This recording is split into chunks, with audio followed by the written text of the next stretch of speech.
The Franchise Part 2. Like, subscribe, follow. Let's go. That's my baby. That's my baby. We're going at it at 110%. I just want 5 minutes of happiness, please. Just give me 5 minutes. And they scored. They did it. Left. What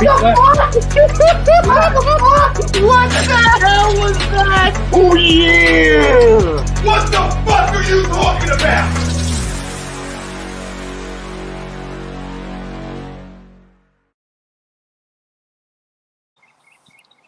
What's up, everybody? We are back. Another special episode here of Lazy Booking coming at you live here on a2dradio.com. Cheers for doing coffee this morning. This is like a little conversation over some Joe here with the franchise. Shane Douglas. Shane, thanks again for joining us. We had you last week on Father's Day, and I hope you had a great Father's Day. And we're happy to have you back, brother. My son's got me a really nice card. My older son is in Nashville, so he didn't get to see him, but he called me. And my younger son came down and gave me a great book. I just finished up my last book, so he gave me a great book on the media today. And I thought, I got something to read for the summer. I love it. There you go. Hey, and you know, I find myself reading so much more in the summertime too. You know, I do travel a lot, so it's kind of an ideal time, right? We're talking about nice weather, heat, and stuff like that to sit by a pool or sit in your backyard and just kind of open up a book and knock a few chapters out, right? Yeah, absolutely. Put some good music on and just sit there and just veg out, let your brain wander a little bit, you know, a little downtime. That's it. And we are going to talk to Shane today. We're going to pick up where our conversation left off from last week, where we had talked about his introduction into WWE. So we're going to pick up from there. But first, let's pay some bills. Say thank you to the people that help us keep the lights on. A lot of us right now, major issue here in the country when it comes to mental health and addiction. So here at A2D Radio, we're happy to support the Counseling Center and Sunrise Detox. For yourself or anybody that you know, if you guys are looking for places to reach out to, find out what your outlets are, what your options are so we can get you or somebody, your loved ones, the help they need, dial the number 856-651-8117. Again, the Counseling Center and Sunrise Detox, they do a wonderful job there, and dial that number 856-651-8117. Do it today. We're also happy to be brought to you by bodycheckwellness.com. There's a promo code A2D. It's going to get you 20% off. And anytime former Philadelphia Flyer Riley Cote joins the Hockey Happy Hour, they have another special package that they do where you get 40% off with another promo code. These guys are the best. So, you know, whatever, if you're into the natural options for things, whether you're having issues with body aches or you're having things with stress and anxiety, there's so many options, gummies, all that different stuff.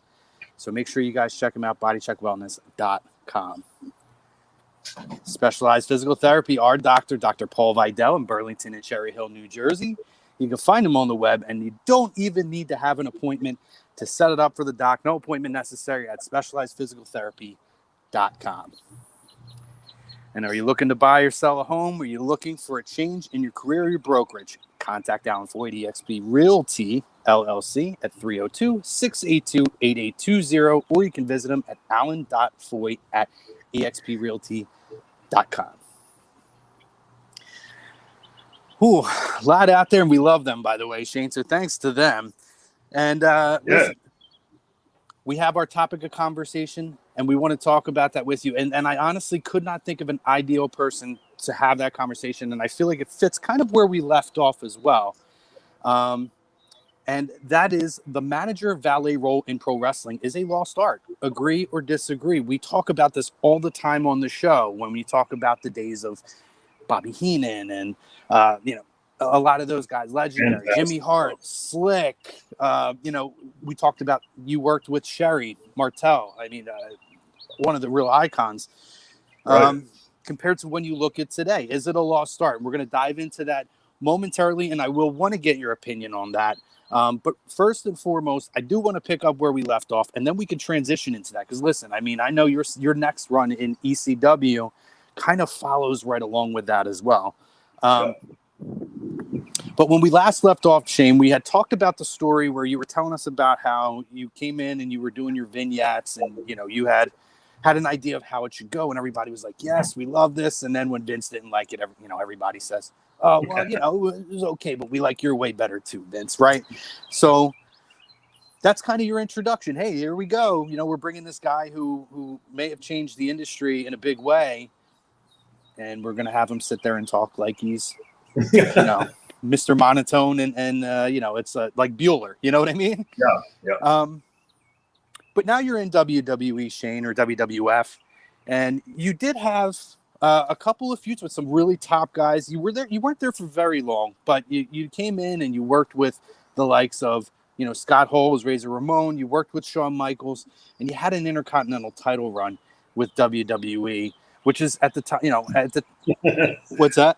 Very, very brief, little teeny tiny run. It counts. It counts. Yeah. Doesn't matter. You're in the record book. You're part of the lineage, and honestly, with a name like yours, whether it was 20 seconds or, you know, 20 months, your name should be tied to something like that for all the work that you put in, because that is the worker's title, right? So Yes.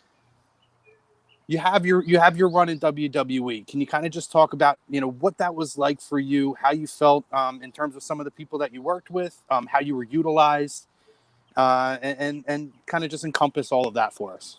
Yeah, it was almost immediate. My first few months there, like we said last week, I was doing the vignettes, flying up a couple times a month and on Sundays. And when we would do it, we would typically do 6, 7, 8 of these, which each time necessitated a costume change and, you know, hair and makeup changes and glass changes and verbiage and new scripts and everything. Well, not scripts, but new topics and grades. And it was that at that time when Vince came in and you know, we had this bizarro poll of yes, no. Honestly, at that moment, I knew I was in the wrong place. Having just come from ECW, where Paul gave us so much leeway to create. You know, and I don't think it's by happenstance that if you look back at the last, say, 20, 25 years in the business, some of the biggest names in the business emanated from ECW. Because Paul had given us that leeway. And once you do that, it's really difficult to then say, okay, here's a teleprompter, read this and speak in this tone of voice and everything else. The example I always use is, you know, obviously a big Steeler fan. And Ben Roethlisberger, especially when he was younger, was one of the great scrambling quarterbacks, right? Mm-hmm. If I'm the head coach for, let's say, the Dallas Cowboys, and I've got a great pocket offense scheme, and I need a new quarterback, why am I going to spend all that money and all those draft choices and go get Ben Roethlisberger? He's a scrambling quarterback. He's antithetical to my offensive scheme. So you bring the franchise into the WWF, well known for his fiery rhetoric and oratory, and now you're telling him to speak in a monotone voice. To me, you know, when you're working with Vince, there's always this thing in the back of your head: is he being legit with me? Is he being on the level?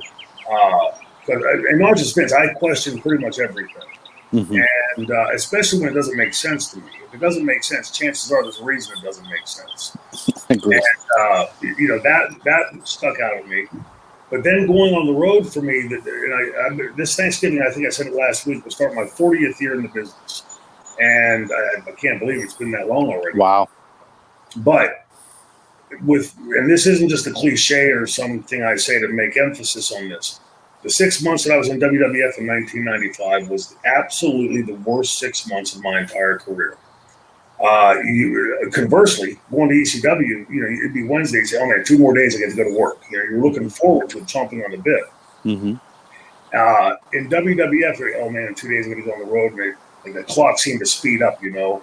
The only way I could really go there and not lose my cool, because if you recall, I used to have a hell of a temper. Yes, you did. And I live 23 miles from Pittsburgh Airport. I'd get my stuff packed. I'd get in the car, and when I'd leave my home, I would begin to subtly transition into the franchise. And I would keep that front up for if it was a 3-day tour, a 7-day tour, a 12-day tour. I'd be the franchise the entire time I was around the boys. And then coming home from the airport, I would sort of decompress. You know, because it's a facade, it's a character that you play, and you're evoking all the time. It's mentally draining. You know, like I would get home and I would be so mentally exhausted from having done that you really didn't want to do much. You know, you just want to sort of decompress. But the wifey's got chores for you to do, and she wants to go out to eat. And so you're going. It absolutely was a miserable 6 months of time.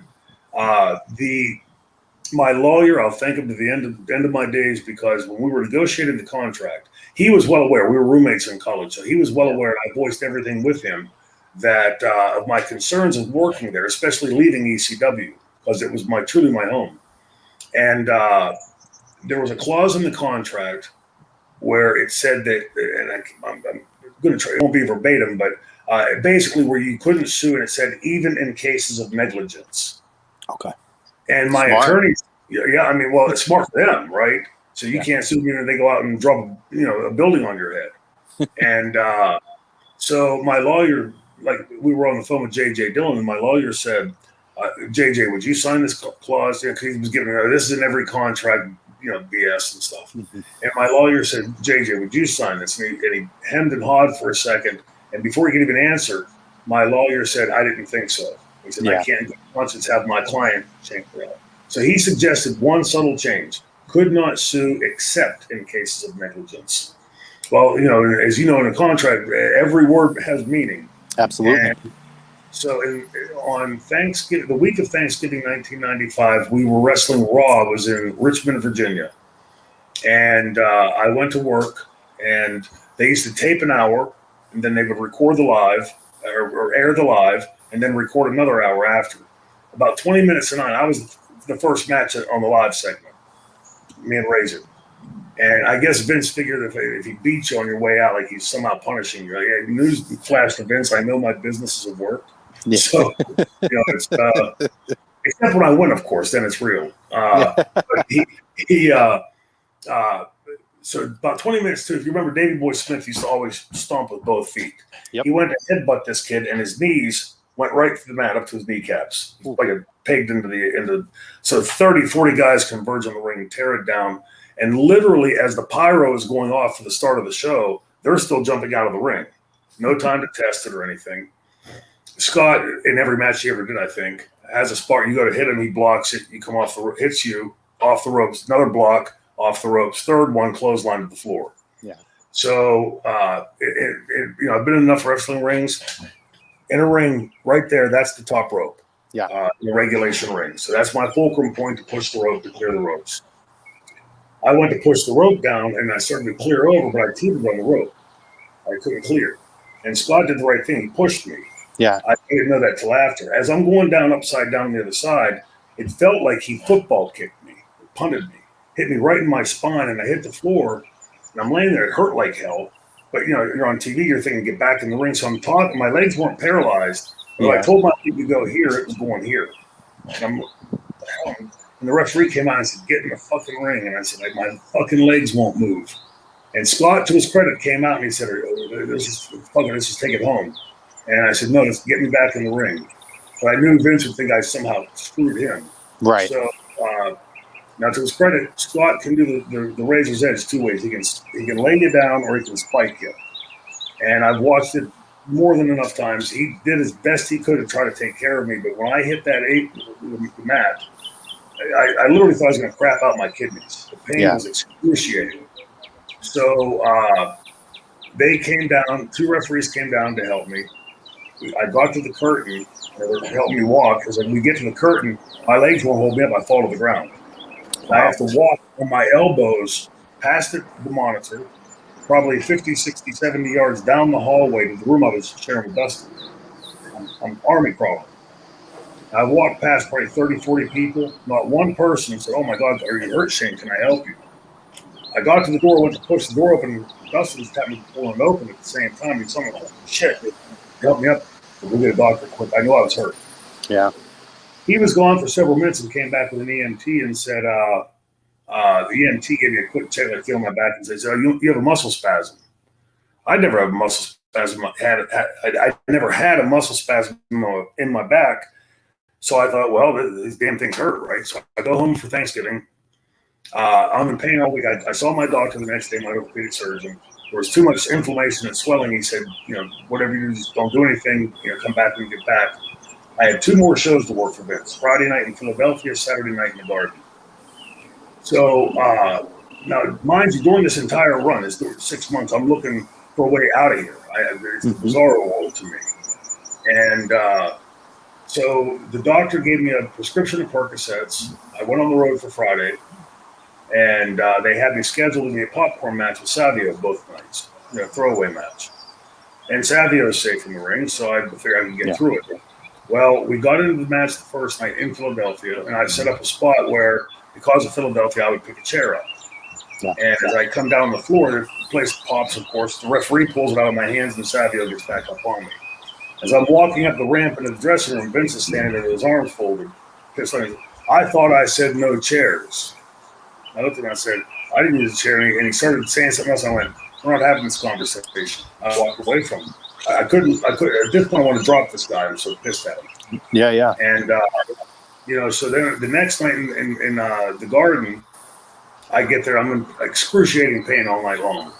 And the New Jersey Thruway, if you've ever been on it, it's like a bomb shelter road, right? So every pothole is like somebody spinning a knife in my back.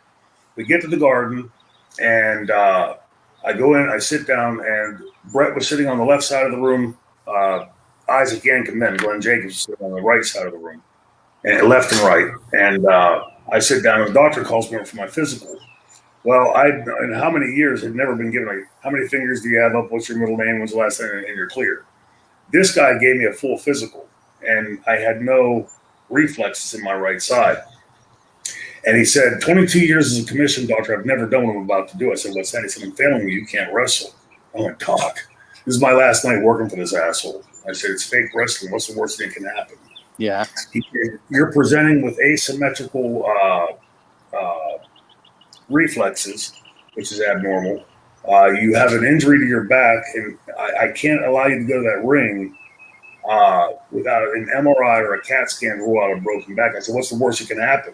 He said, you can end up sexually dysfunctional in a wheelchair for the rest of your life, or both. And I said, that's the magic word. Can't have either one of those. Absolutely Bingo. not. Done. I'm not wrestling tonight. So a few minutes later, Tony Gurria comes walking in. Now, I'm sitting on the bench because I can't stand up. My back is in too much pain. Mm-hmm. And he's standing over with this little Cheshire cat grin on his face. By the way, I don't get along with him, never did. And so he's standing there and he goes, Dean, you don't want to wrestle for Vince tonight? And I looked at him, I said, I'm like you, Tony. I'm more than man enough to go to that ring. I know how to take care of myself. I said, get that commissioned doctor to pass me and I'll show you how a real man does it. He looked at Brett and looked at Glenn and went, okay. And I could feel my fuse starting to burn. This is bad. I better get out of here. A few minutes later, I hear Vince down the hall yelling, get Dean Douglas in my office right this minute. And I thought, there was one man who could yell at me like that. His name was George Martin. Yeah. That I wouldn't knock out. So I grabbed that coat hook and I pulled myself with the intention of wanting to knock this asshole out. And I walk in. He's surrounded by all the agents, right? Arnold Skolin is in there. Blackjack Lanza is in there. Strongbow, George the Animal Steel. Several. I mean, there was a room full of people. Yeah. And the doctor was a teeny guy. When I shook his hand, it was like my hand wrapped around his hand. They were like women's hands. Yeah. And he looked familiar to me, and I'm thinking I must know him from the commission. So Vince walks up. Now, Vince is a bigger guy, bigger than me, and walks up to this tiny doctor's about up to here on me, and he's looking down, like right on him, like this. And what seems to be the problem here? And the doctor starts to proceed to speak in medicalese, and Vince stops and goes, stop. I'm a dumb fuck that doesn't understand medicalese. These are his exact words. I'm a dumb fuck that doesn't understand medicalese. So give it to me in a way that a dumb fuck like me can understand it. Yeah. Doctor says, okay, this young man presents with asymmetrical reflexes, meaning he either has a broken back or ruptured discs in his back. And Vince asks him the same thing. What's the worst that can happen? Now, I'm watching Vince's face the whole time. They're standing right in front of me face to face. Vince says, what's the worst that can happen? He said, this young man could end up in a wheelchair the rest of his life. Vince never even blinked. He looked at me and walked up to me and got like this, almost nose to nose. Our chests were touching. Now, I remember I want to knock this guy out. I'm thinking this is a pretty good place to do it from. And he said, Dean, do you agree with that diagnosis? I thought, this doctor just told you I could end up in a wheelchair for the rest of my life. The fuck do you think I'm thinking? Yeah, exactly. I had to get him out of my eyesight, so I turned my head, I put my hand on his chest and pushed west. I'm not qualified to agree or disagree with that diagnosis. And he got beat red, and he did this like little hissy fit dance and spun in a circle and intentionally walked at me and shoulder tackled me. Well, the doctor grabbed me to keep from knocking me down, but he had spun me. So now I'm looking out of the room, and I see Vince get in the hallway, stops, turns around, and comes back in. And what he says to the doctor probably didn't make sense, but I got it clearly. He said, he said, Doc, I want you to give yourself a pat on the back because you just fucked 25,000 of your fellow New Yorkers out of the most important match on the card. I was popcorn. So he wanted me to go to that ring and get crippled and then say, well, geez, he signed this thing. I wasn't negligent. He was the one that walked to the ring. He was told not to do it. Right. So a few minutes later, the doctor gave me his business card and said, if you have any trouble, call me. His name was Dr. Richard Birrer, Birrer.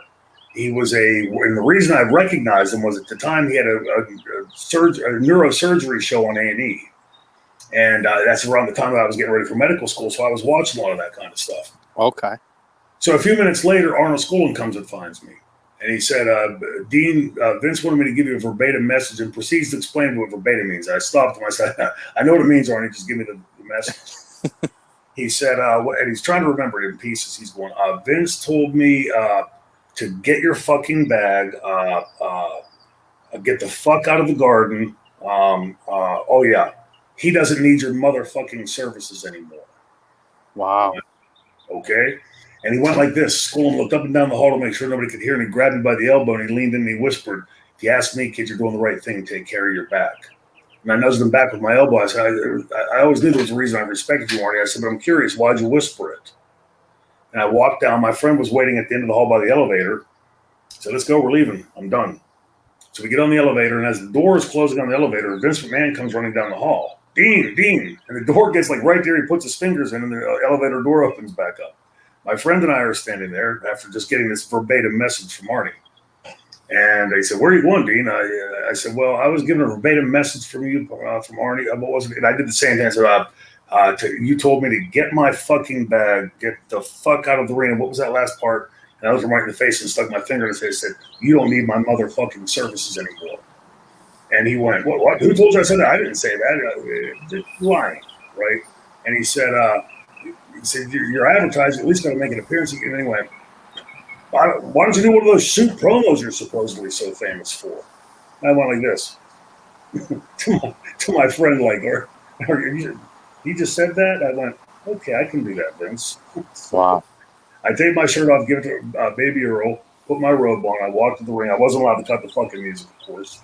So the first thing I say is cut the fucking music. Yeah. And the place stops, right? And I said, Dean has some good news and some bad news. I said, I'll give you the bad news first.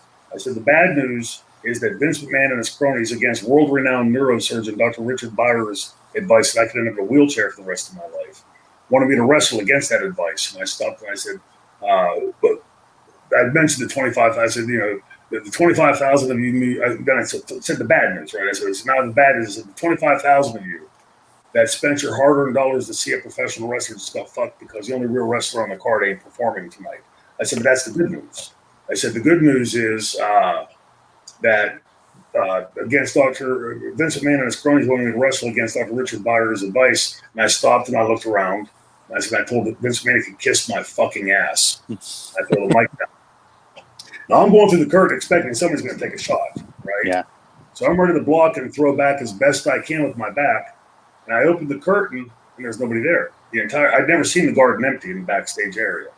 The dressing rooms were empty. To this day, I have no idea where they disappeared to. The dressing rooms were empty. Wow. The hallways were empty. The office was empty. So I walked down, and my friend is sitting on the couch. He's going, like, what did you do? And I said, that's the last day I'll ever work for that asshole. So that, the whole time was hugely stressful, and mostly over the politics, but then the money became an issue. Yeah. Right? He had told me in a meeting with my wife, ex-wife, that I would be making a minimum salary of $350,000 to $550,000 a year.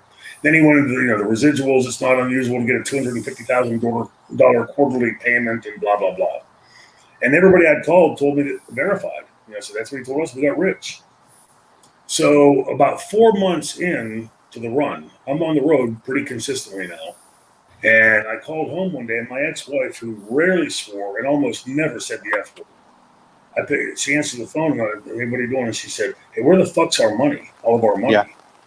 And I said, "Well, what do you mean? You've been getting the checks." She said, "Well, they haven't been very good." I said, "What's not very good?" So she goes into the office, and I hear her fumbling through papers, and she says, $1,400.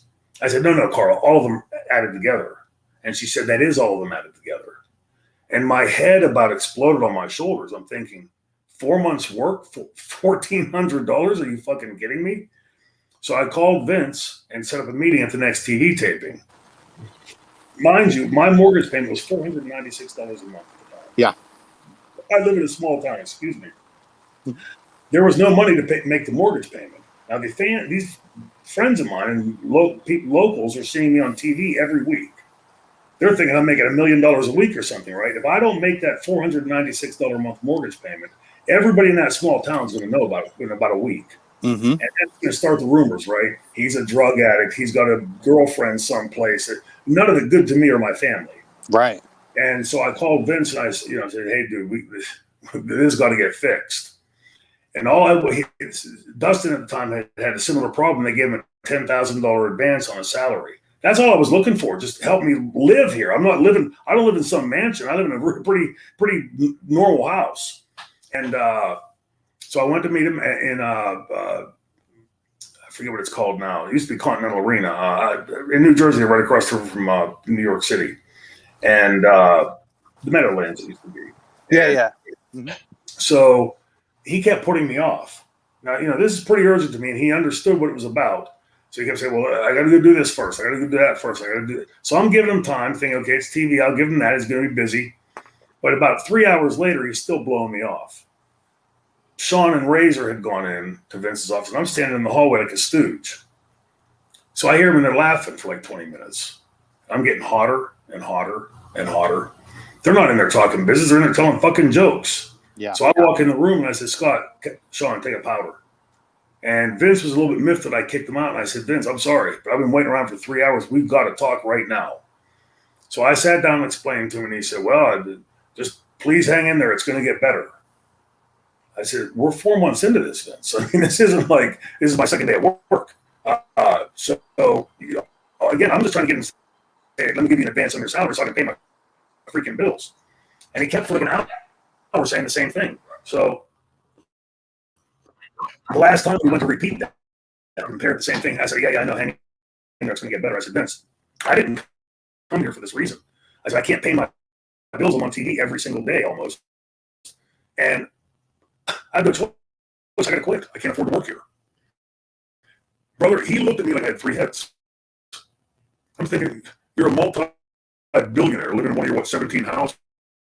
I can't make my $496 a month mortgage payment, busting my ass 7 days a week on the road. No thanks. I'll go work at 7-Eleven.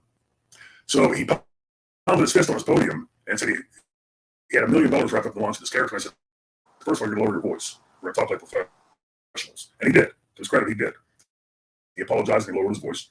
And I said, Vince, $1 million. I said, it ain't in pay. I'm sure it ain't that baby blue powder clown outfit you have me in. So exactly where's this $1 million gone?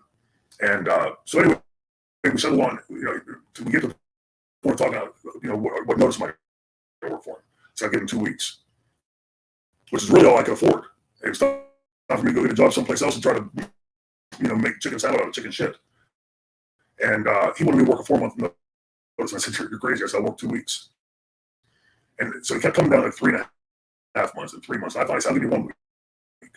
And then we ended up settling on, I think it was 3 weeks. So that then took me to the Richmond show, and where that all happens. So my recollection of being WWF was unlike my first trip in 90, which was pretty much uneventful and pretty professional. That 95 trip was hands down the worst 6 months of my entire career in the business. Tons of stress, financial stress. If you ever had financial stress, that stuff will kill you dead. And I'm thinking about, I'm not lazy. It's not like I'm sitting here at my house being a lazy piece of shit. I'm working my ass off, and I can't afford to pay my bills. So that was the end of that. And when I walked out, I swore myself, I never worked when I happened. That's crazy too. That's a wild story with him. I've heard a little bit of that, so there's definitely some details in there. I appreciate you sharing that. But is there some feedback? Can you hear me, Shane? Yeah, but it's like electronic. A little bit of a feedback. Ralph, Still understand. Okay. Let me ask this question, then I'll hop out as you're answering, and I'll get back in. So, to the poll question, we're going to jump into that poll question there. The manager valet role in pro wrestling is a lost art. Agree, disagree? I want to hear about that. Pro wrestling is a lost art. Agree, disagree? I want to hear about that. Yeah. Absolutely agree. I grew up watching wrestling with the valets and with the managers, and that was such an integral part to wrestling. To me, that was as much a part of it as the referee, as the fans, as the ropes and the turnbuckles. And there's a very valid reason for them being there. Take Sabu, for instance. It's not the greatest guy on the mic and doesn't care to be, right? So he's so fantastic in the ring, doesn't need to be. So put Paul Heyman with him. Paul's a great mic guy, and he can really get this character over and established. That would be more managerial role. Bobby Heenan did it with how many? Lou Albano, Pennsylvania Geek, Freddie Blassie, and brain fart for a second. But then the valets came in like in the 80s. I'm sure they were used somewhere before that.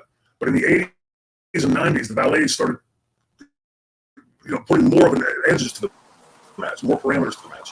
So you'd have, like Sherry Martel, for instance. I think I mentioned it last week. There were times when I was just learning to be a heel this time. So there would be times where she would, throw something in. Not a huge long spot, just an idea. Throw it in. And she told me, I'm going to step on your toes. Take it, don't take it. Please, give me the ideas. And so Sherry knew her way around that ring inside and out, right? And she would throw ideas in seamlessly, but also I paid close attention to what she was doing. When I was doing, stuff in the ring, working a spot, action going on. But then as soon as there'd be a hold or something grabbed and slow the action down, Sherry would come in. She'd become animated and do her something. So now, if you're watching grab a hold, you're now watching Sherry entertain your ringside with whatever. So Sherry was very integral in there. I would say almost as much as fun can teach me how to be here. Because I never thought like that before. I was always a babyface. And so once you start to get a look-see in it, and you have the experience, you start to see it through different lenses, right? Like, okay, this isn't just opposite babyface. Now you have to take the heat a bit. You like put those hook spots in. And all those fine-tuning type of stuff. Sherry was really, really helpful with me at the very, very beginning. To the point that when she left, I felt naked. Like now I was going to yell stuff into me, Get a little more confident. Okay, I'm going to try it on my own. And then I left. And when I came back from WWE, or F then, 6 months later, ECW had changed in a tectonic way, right? It was very, very different from before. And I walk in, and suddenly there's what looked to me like cartoon characters there, like the Dudleys, and the black guy and a white guy and their brothers, and they're wearing tie-dye and glasses that don't have lenses in them, and Bubba's book. I'm thinking, what the hell's going on here?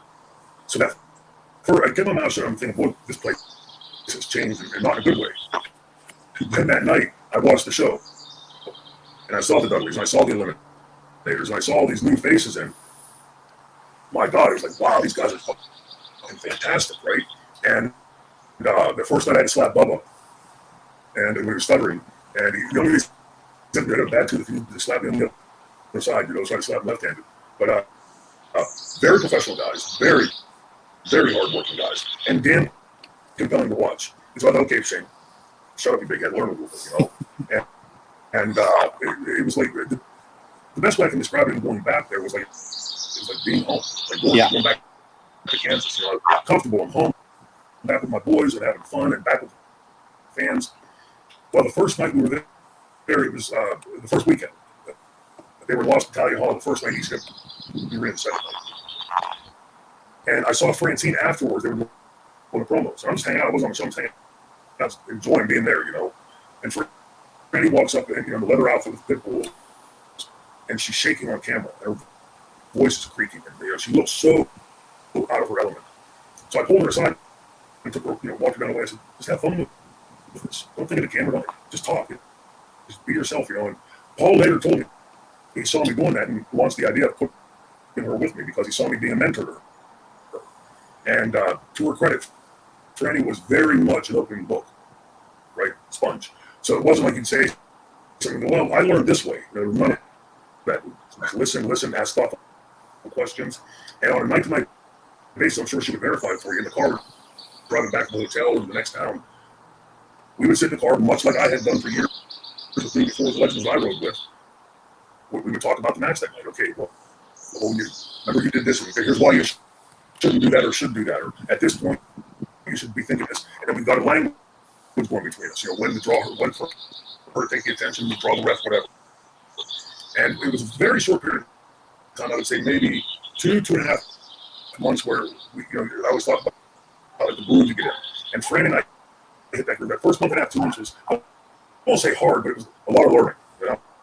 I'm throwing a lot of stuff at her. She's only like a year and a half in the business at this point. And to her credit, she soaked it up and asked the right questions. And if she fucked up, she'd be the first to say, I'm sorry, I didn't know what to do or whatever. And we teach her more, So, and about 2.5 months in, we sort of got into that group where I knew if she was turning that post, what she was going to do. If she knew I was turning my back to her, she knew what I was doing.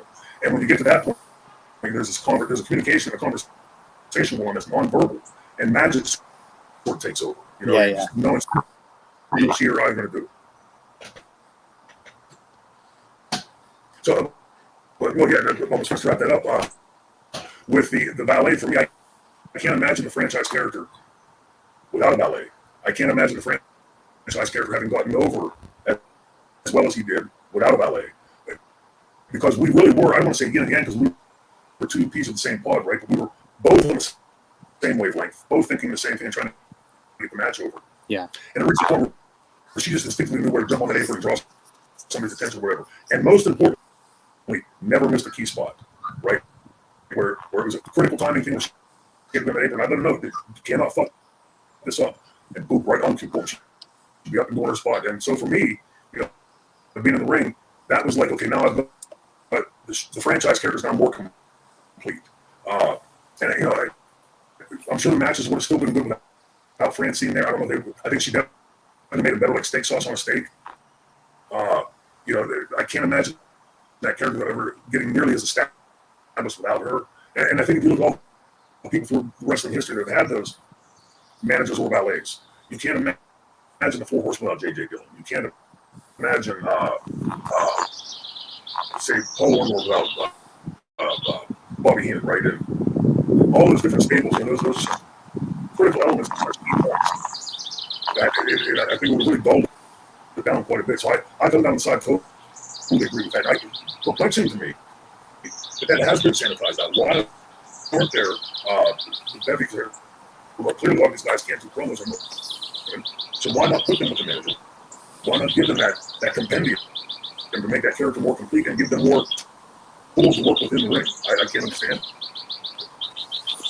Yeah, no, absolutely. And I think the feedback is on your side. So we're going to try to work through it. We're see. I don't know if you know how to go out and go back in or not.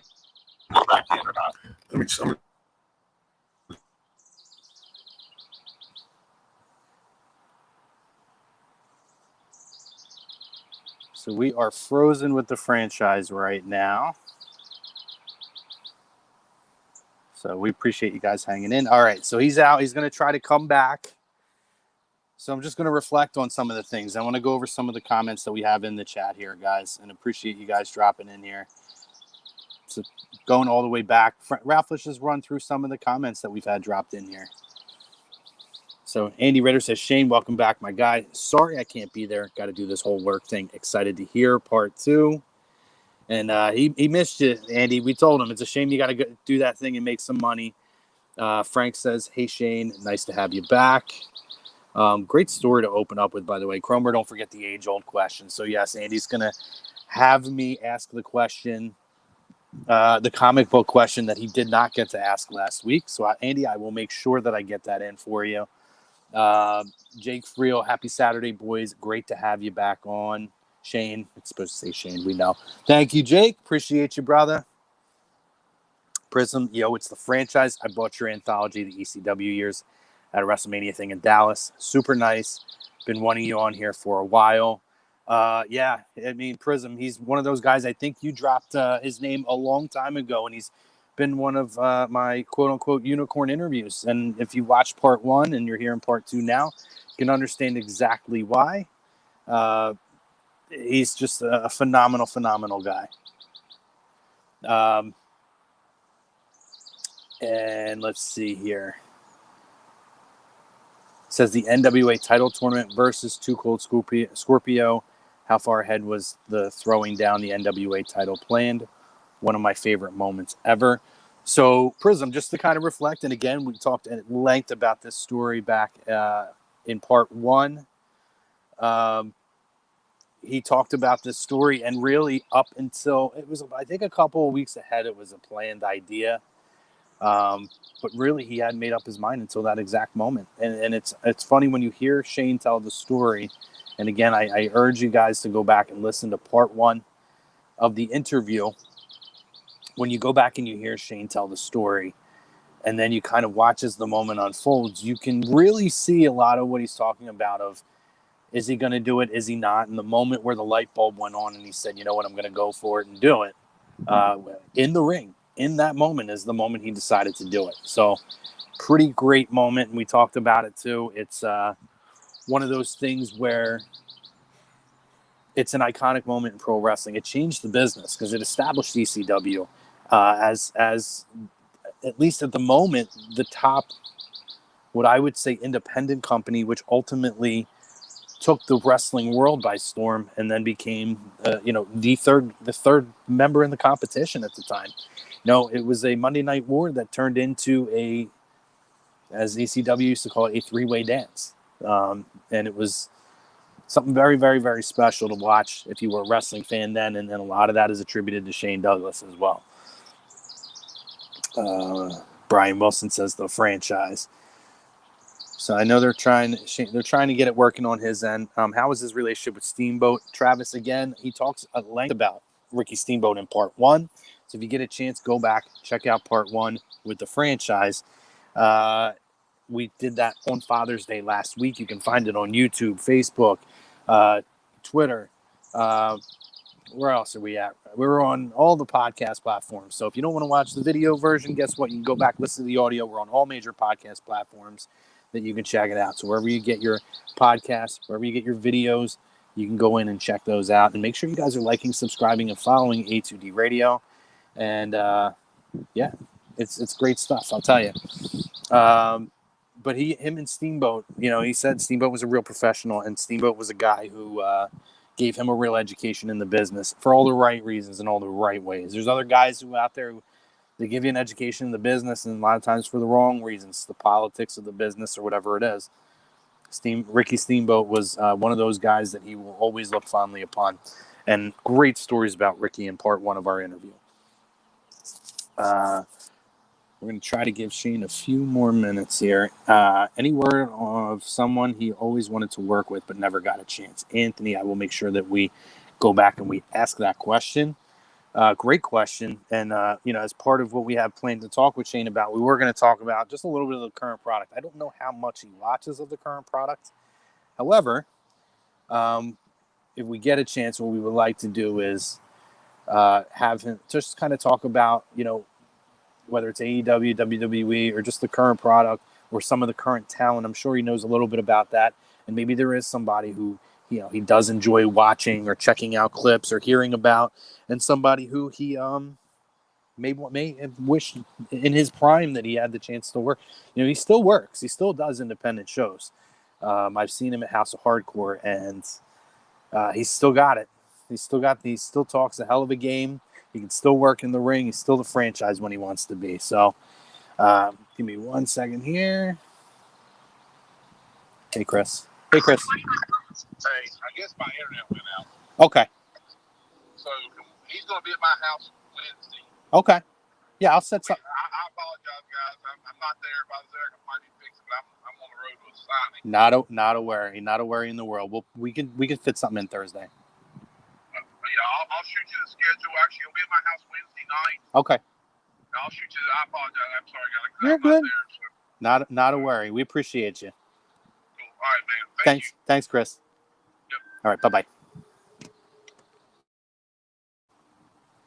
All right, guys. Sorry about that. We're gonna have to try to get something in this week. Unfortunately, we can't get the internet going, and so I did enjoy this conversation, the first part here, and at least we got through the WWF days. Now we can really pick up. We could do the ECW days with Shane. He's a great guy, great conversationalist. So we're looking forward to talking to him again. So the condensed version of part 2. Make sure you guys are paying attention for part 3. I have noted all of your questions down, and we apologize. Things happen when you're doing a live broadcast. Unfortunately, his internet started to go down the middle. We thought it might have been mine because half the time it is mine. And apparently it wasn't this time. So we'll make sure we get things going, and we're going to go through that second half, that return to ECW. We'll kind of talk through the manager thing with him again because it was a little bit hard to kind of catch on all of that. So I'd like to have that conversation with Shane, as well as we're going to talk about what he's done since then, his brief stint in WCW towards the end of the company, and everything he's done since then. And we're going to listen. I mean, I know Andy really wants to talk comic books with him, so we'll do what we can do. So I know we have our normal Wednesday schedule on A2D.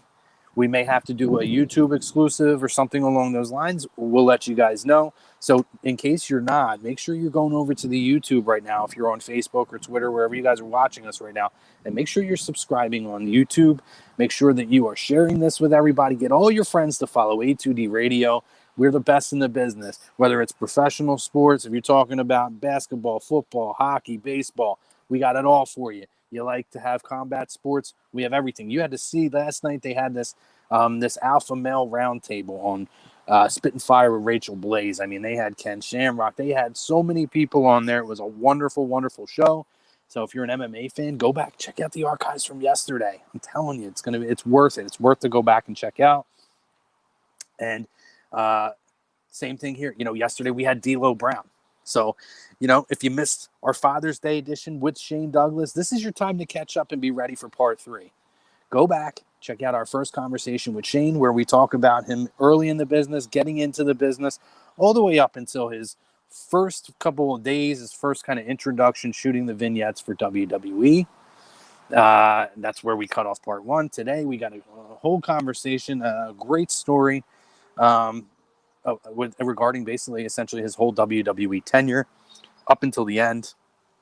And we'll pick up again where we left off with his ECW run, the return of the Triple Threat, his WCW days. And I would like to just kind of have a conversation with him about the current talent pool. We're going to get some of your questions in that you guys have dropped. And if you have more, continue to drop your questions in. Make sure you guys are joining us. And we will come back and we will have more with the franchise, Shane Douglas, a part 3, which seems to be the norm for our ECW folks here. We did 3 parts with Bill Alfonso, who's one of the legends of ECW, and now we're going to do a part 3 with Shane Douglas. Really excited to speak to the franchise again. So, again, we apologize for the technical difficulties. Shane and his guy are very sorry for that, but they are looking forward to coming back and wrapping up our conversation with you guys. So we want to say thank you again to our sponsors here on A2D Radio. A lot of issues right now with mental health and addiction issues, so make sure you guys are checking out the Counseling Center and Sunrise Detox. Yourself, any family, friends, anybody that you know, make sure you guys are dialing that phone number that just popped up here on the screen, 856-651-8117. Again, don't be prideful. Don't feel ashamed, whether it's yourself or somebody you know. I mean, I know a lot of people feel like they're lonely, and that maybe there's a stigma with this, and it's not. It's a major issue in this country. We want to see everybody get the help that they need. We want to see you be the best possible version of yourself with a clear mind, clear head, and some love and confidence for yourself. So please dial that number, the Counseling Center and Sunrise Detox, 856-651-8117. Also, bodycheckwellness.com, promo code A2D, 20% off. So, listen, Riley Cote, when he joins the Hockey Happy Hour, former Philadelphia Flyer, one of the founders of bodycheckwellness.com, guess what? You're going to get 20% off. A2D promo code gets you 20% off. And when he's on the Hockey Happy Hour, you get another special package offer for 40% off. So make sure you guys are checking him out. BodyCheckWellness.com. Our doctor, Dr. Paul Vidal in Burlington, Cherry Hill, New Jersey, specialized physicaltherapy.com. No appointment necessary. Make sure you check out our doc, Dr. Paul Vidal. And are you looking to buy or sell a home, looking for a change in your career, your brokerage, contact Alan Foy at eXp Realty, LLC, 302-682-8820, or you can visit him at alan.foy@exprealty.com. And guys, if you're not a member of A2D right now, if you're not a member of our exclusive content, you're freaking missing out. We have A2D memberships at $9.99 a month. You're getting a lot of perks, such as appearances on shows, members-only streams. You get special shout-outs. We have weekly sports picks from the Money Pot Podcast. And I'm telling you guys, you want those sports picks. Those guys, Nate and the crew over there, they do a phenomenal job. So if you're a betting junkie out there, if you like to hit up your FanDuel or whatever your outlet is, you want to get these picks from these guys. We want to put money in your pockets. So make sure you guys are joining. Listen, you join that, you make one or two bets on Money Pot, and guess what? You're going to make that $9.99 back real freaking quick. I promise you. So make sure you guys are joining A2D, special membership offers. We love to have you guys a part of the family. We want you guys to appear on shows with us. So let's go. What are you doing if you're not a part of it yet? And one more. I know I didn't hit it the first time, but Manscaped, guys, we're so proud to be a partner with Manscaped. 20% off and free shipping with the code A2D at manscaped.com. Unlock your confidence. Always use the right tools for the job with Manscaped. I'll tell you right now, everybody here at A2D knows I'm a Disney junkie, right? The one thing you want. If there's nothing you get on there, it's summertime. And you don't even have to be a Disney junkie. But if you're a park goer, if you're someone who likes to walk, run, whatever in the summertime, get the ball deodorant. I promise you, that stuff is a life changer, okay? Crotch rot, none of that stuff. It's all gone. Make sure you guys check out Manscaped, promo code A2D. Proud to be a partner with them. And that's it, guys. That's it for myself. Thank you to Shane Douglas for hopping on.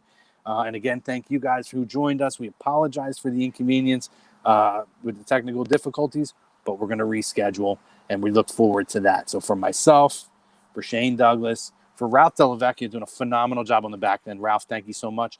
Navigating through the storm of this. For Tom Arnone and everybody here at A2D Radio, we love you guys. Tons of shows today. It's Saturday. Tons of shows over the weekend and every day here on A2D Radio. So make sure you guys got your alerts set. Subscribe, follow, share with your friends. Make us a part of your daily routine if you're not already. And tons of you guys do anyway, because you're on every freaking show we have in our comment section, sharing our stuff. So we love you guys. Let's continue to spread the word. Continue to keep the A2D movement going. And that's it. Let's take it over, baby. For myself, for everybody here, we love you guys. Take care. Have a great weekend. Have a safe one.